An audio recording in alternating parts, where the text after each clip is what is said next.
तर guys good morning. आता 10:30 वाजले आणि आता मी थोड्या वेळ एक्सरसाइज केले. आज रनिंगला नाही गेलो कारण की काल रात्री लेट झोपलेलो. मग तुम्हाला भेटतो नंतर. पहिली exercise jumping jacks 36 second. Second exercise केकर जंप 36 सेकंड.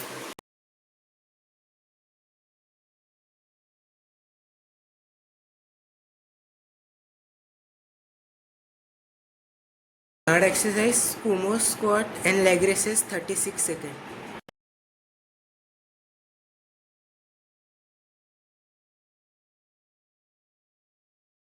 चौथी एक्सरसाइज स्क्वाट रिचअप्स 36 सेकंड.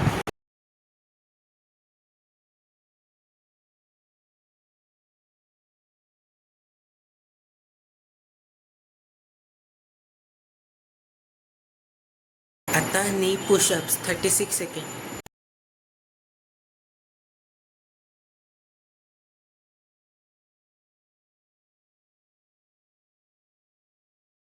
आता बॅकवर्ड लग 36 सेकंड.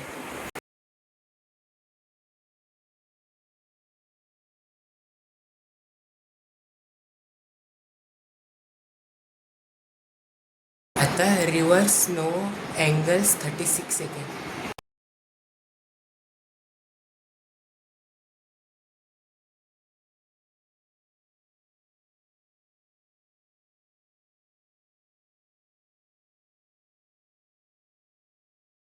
आता क्रॉस ओव्हर क्रंच 36 सेकंड.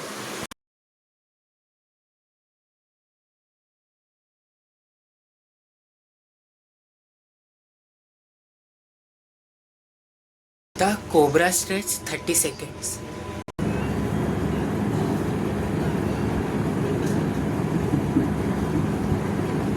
आता double knees to chest 30 seconds.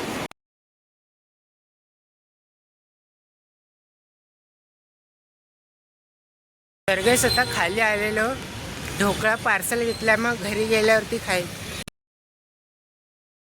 1 वाजले आणि आता मी मंदिरात जातोय. मग त्यानंतर टायपिंगच्या क्लासला जाणार आहे आणि क्लास सुटल्यावरती आज एक्झामचा फॉर्म पण भरायला जायचं दुसरीकडे. ॲड्रेस पाठवला सरांनी. मग भेटतो तुम्हाला नंतर.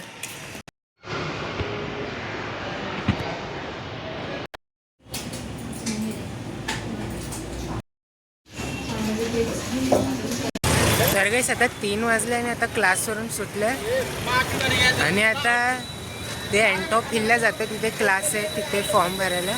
आणि आता रॅपिडो बुक केली है. मैं भेटतो तुम्हाला नंतर. गाइस अभी जस्ट यहाँ पे पहुँचा हूँ और पीछे आप देख सकते हो वहाँ पे मेरे को जाने का है और सर को अभी फ़ोन करना पड़ेगा कि डॉक्यूमेंट्स भेजने के लिए ऑनलाइन. तो मिलता हूँ आपसे बाद में. तर गाइस आता 4 वाजले आणि आता लवकर झालं फॉर्म भरून 10 मिनटात. आणि आता इकडनं कसं जाणार माहीत नाही मला. रॅपिडोने आलेलो 140 रुपये झाले.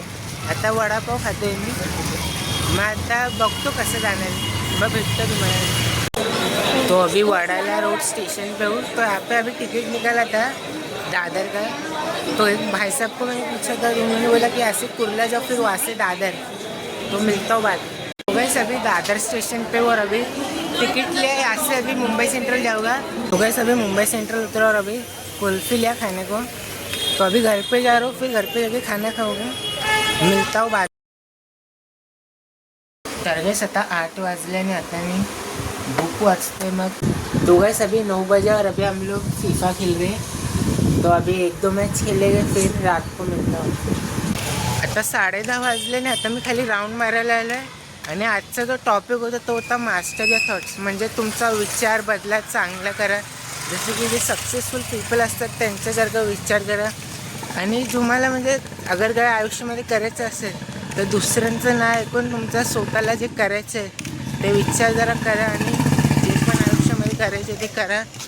आणि तेवढंच होतं आणि अजून काय सांगितलं नाही. आणि तुमचे जे इमोशन्स आहेत ते दुसऱ्यांना सांगा. आणि तुम्हाला कंट्रोल करायचं असेल तुमचे इमोशन्स किंवा थॉट्सचा दररोज सकाळी मेडिटेशन करा 15. लवकर उठा. तेवढंच. मग भेटतो तुम्हाला उद्या नवीन ब्लॉगमध्ये. Thank you so much for watching.